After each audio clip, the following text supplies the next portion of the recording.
Well, hello again.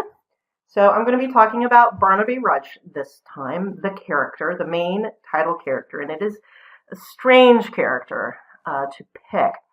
Um, I mentioned before this is Autism Awareness Month, and of course, in general, Dickens doesn't have any, obviously, no modern diagnoses for his characters, but Barnaby is definitely developmentally disabled in our current terminology. In the terminology of the time, and the characters do use it, they say he's simple, they say he's a natural. Now, a natural can mean a bastard child, but it can also mean someone who is cognitively impaired naturally from birth. And he was since birth. Um, Now, some people may say Barnaby's on the autism spectrum, and he may be. Some of his mannerisms do come across as common behaviors for people on the spectrum compared to, say, some other cognitive situations from birth, like Williams syndrome and Down syndrome. Okay, he's very friendly. He gets along with people. He has a heck of a time understanding people's motives, and he often he can get distracted. He will perseverate on particular thoughts, like he thinks about getting gold. He sees the sunset. He thinks about gold, a big gold coin, that to get gold for his mother because they are quite poor. So here is the thing with Barnaby. It's an interesting choice for a main character of a novel. This is not the first mentally impaired, cognitively impaired character that Dickens has used in a novel. We saw with Smike. Now, Smike's deficiencies were probably due to abuse, so he would have probably been okay if he had been treated well since he was brought up. But also, it's interesting, in Barnaby Rudge itself, we have a couple other disabled characters. We have, I think it's Stag, and he's blind. And that's actually interesting because he makes a comment at one point to Barnaby's mother. And she's asking for mercy and, please leave us alone, yada, yada. And Stag is like, you think that I'm going to be nicer to you just because I'm blind? And it's kind of nice. You do get quite a range of disabled characters in Dickens and behaviors, from outright villainy.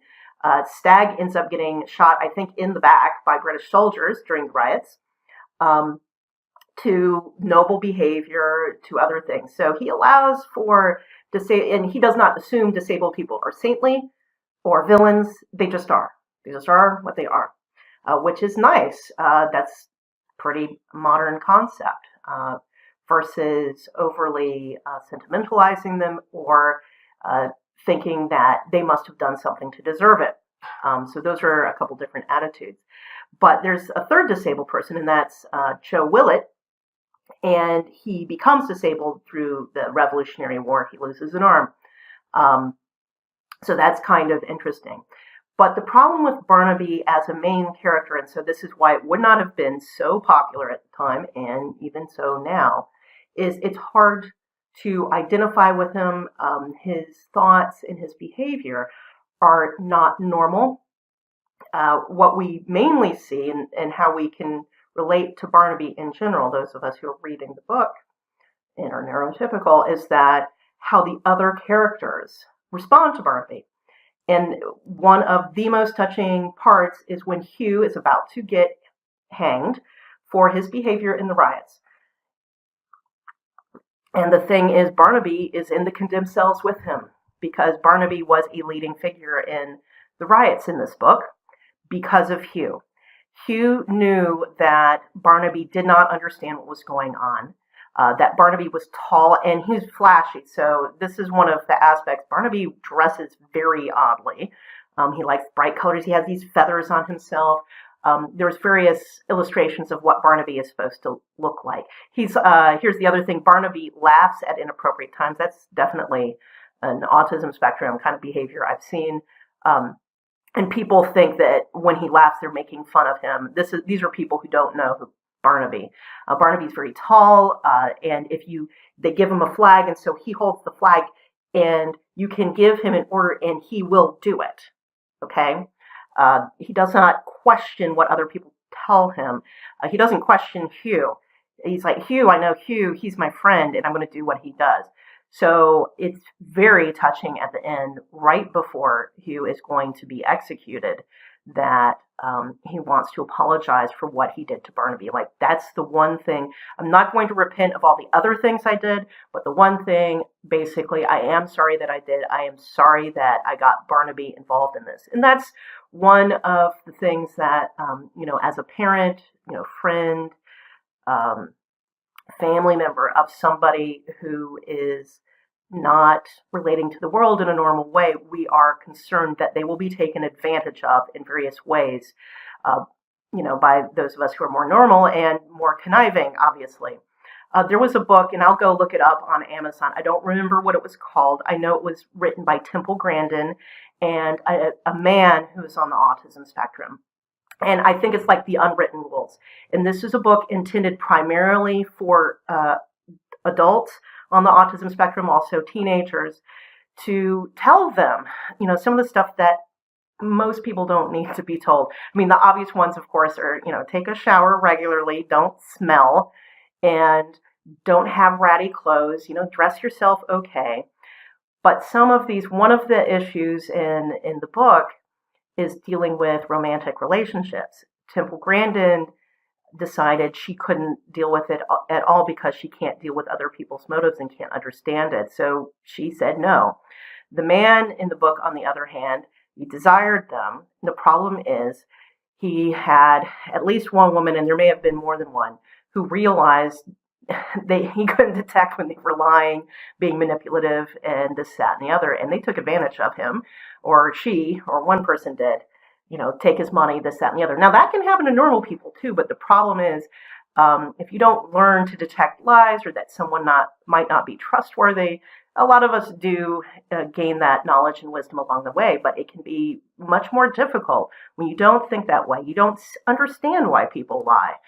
You don't understand the motives they may have, because some of them, from a purely rational sense, don't make a lot of sense, but people do behave a certain way. In any case, so this is my thought of one of the reasons Barnaby Rudge is not an appealing character to most people is you really don't understand how he thinks. It seems very simple. There may be layers to it and this, that, and the other. He has his own point of view. But because he's so naive and so unconnected to what the other characters are doing, and you are very well aware of the other characters' motives, you mainly feel sorry for him, but it's hard to identify him with him as a main character, as opposed to, say, Nicholas Nickleby or even Mr. Pickwick. You can understand the injustices that they're trying to fight against, and you can identify with, their fight. And even little Nell, you understand she's trying to keep her grandfather away from gambling and away from stealing and that kind of thing. She does not want her grandfather basically to fall into sin. So you understand her motivations, even though, you think she's taken it a little far, and, taking it to death is, come on, he could steal a little money. But that's a different one. And we'll see other characters later on that, in the future, there will be some other cognitively disabled characters, but again, they're not main characters, unlike in this novel. They're definitely on the side. So there's like Maggie in Little Dorrit. I'm just trying to think of some of the ones that are definitely so. Oh, Mr. Dick and David Copperfield. I love that character. He's awesome. But you have characters like that, but they are not main characters. And the novel is named after Barnaby Rudge, the younger man. I'm sorry, his father's also named Barnaby Rudge, but it's not really about the father.